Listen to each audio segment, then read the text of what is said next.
From the smallest race-winning margin in Formula One history, But here comes Sebastian Vettel! to the most podiums scored in a season, these are the F1 records that may never be broken. Biggest race-winning margin. When you think about one of the biggest race-winning margins, Lewis Hamilton's race victory in the 2008 British Grand Prix comes to mind. The 8-time F1 world champion was so much in the groove that day that he won the race, 68.5 seconds ahead of the second-place finisher Nick Heidfeld. Many drivers struggled throughout the race in wet conditions. Apart from the second and third-place finishers, Hamilton lapped everybody else in the race. Yet, it pales in significance when matched against Jim Clark's utterly dominant drive to victory in the 1963 Belgian Grand Prix. Clark's exceptional driving skills were on full display that day when he left all the other racers behind except Bruce McLaren. At the end of the race, Clark was a monumental 4 minutes and 54 seconds ahead of the second-place McLaren. Only 6 out of the 22 drivers finished the race in torrential conditions. Clark has held the record for 60 years and counting, and it looks like it'll remain intact for the next 60 years. Smallest winning margin. While Clark's feat at the 1963 Belgian Grand Prix looks impressive, it doesn't make for an exciting spectacle, especially for F1 fans who yearn to see close bumper-to-bumper action. The 1971 Italian Grand Prix was so closely fought that you may never see such a close finish to an F1 race in your entire lifetime. Well, you may if you consider finishing a race behind the safety car as an equally exciting event, which it certainly isn't. The race saw British driver Peter Gethin, driving for the BRM team, winning just 0.01 seconds ahead of March's Ronnie Peterson. The top 5 drivers crossed the finish line within 0.61 seconds of each other, making it the closest finish in Formula One history. Wow!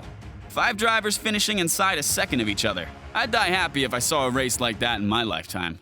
Oldest driver to win an F1 race. Max Verstappen is the youngest driver to make a Formula One debut. He made his debut at the 2015 Australian Grand Prix at the age of 17 and 166 days, driving for Toro Rosso. Verstappen achieved several other youngest records in his career, such as becoming the youngest driver to score points, leading a lap, and winning a Grand Prix.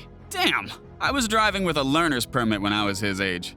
Maybe one day, some 16-year-old kid will break Verstappen's record.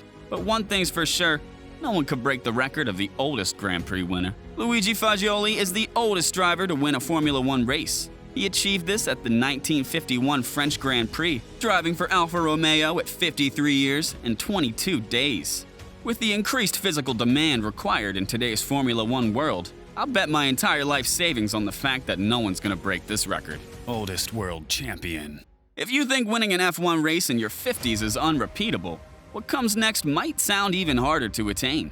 Winning an F1 driver championship in your 40s. Fernando Alonso is still trying to prove me wrong, but he may need help. The Spaniard still shows great pace at 41, but doesn't have the car underneath him to remove Max Verstappen from the top of the F1 pedestal.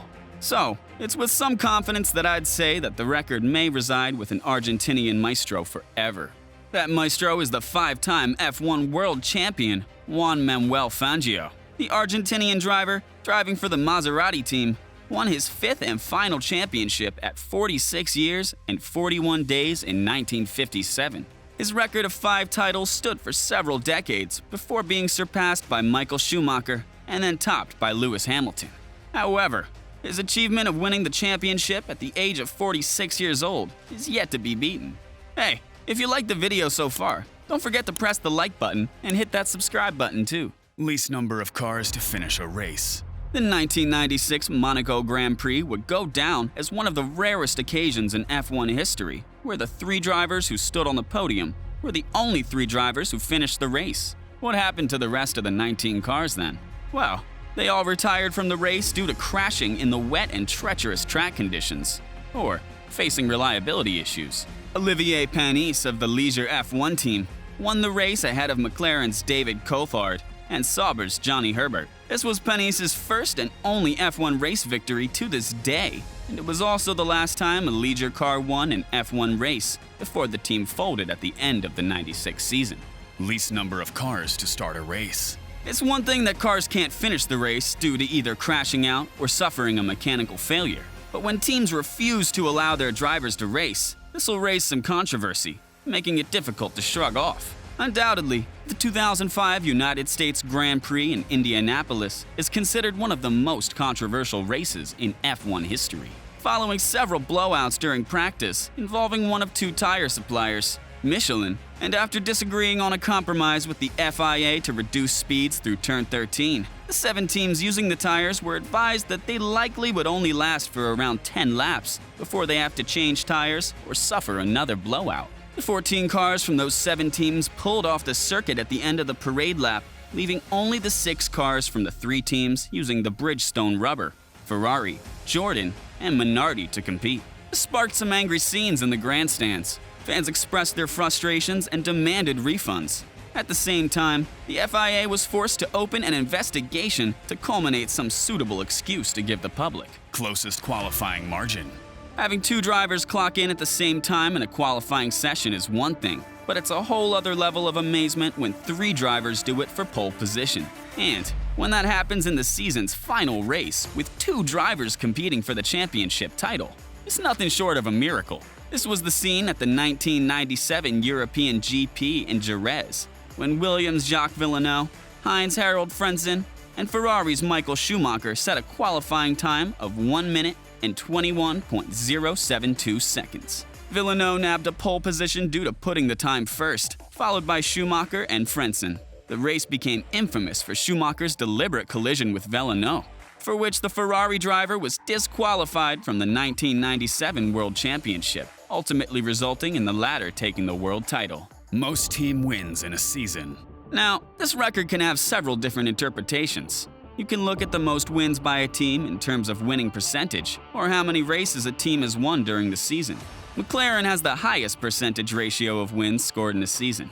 They achieved the record in the 1988 season, where the legends Ayrton Senna and Alain Prost got a combined 15 out of 16 wins for the team. That's an astounding 93.75 win percentage. McLaren's record had a genuine chance to be broken, with the F1 race calendar being stretched to 20-plus races per season.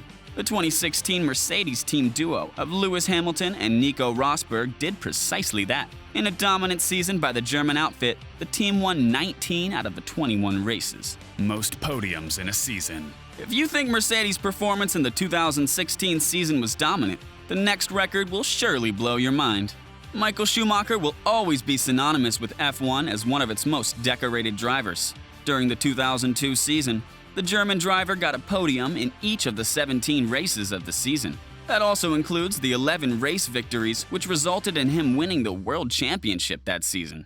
Lewis Hamilton matched Schumacher's record in the 2015 season with 17 podiums in 19 races. Max Verstappen made history in the 2021 season with 18 podiums in 22 races. Setting records like this not only requires unparalleled fast driving skills, but also requires an unmatchable level of reliability from teams as well. With the F1 calendar stretched to 23 races, this record is available for taking, but it would require some next-level perfection from a team and its driver to beat it. Most pit stops by a winning driver. How this next record was set didn't show some next-level perfection. However, it did include the spectacle of sheer determination, the desire to win, facing adversities head-on, and not crumbling under pressure when everything seems to go against you. Jenson Button's 2011 Canadian Grand Prix performance was nothing short of a miracle. Starting from 7th on the grid, he was involved in several incidents during the race, including a collision with his teammate Lewis Hamilton. Despite being dead last at one point and visiting the pits 6 times, Button kept his cool and began making up positions. He produced and composed a stunning drive, overtaking rivals with precision and speed. He pulled off the unthinkable on the final lap when he overtook Sebastian Vettel to take the lead and win the race, capping off an unforgettable drive. This was the only incident where the driver made 6 visits to the pits and stepped onto the podium's top step.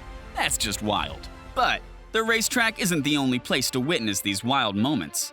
Formula One teams have blessed us with numerous occasions where we see them doing crazy stuff. We're talking about arguably the 7 wildest F1 car commercials ever. So what are you waiting for?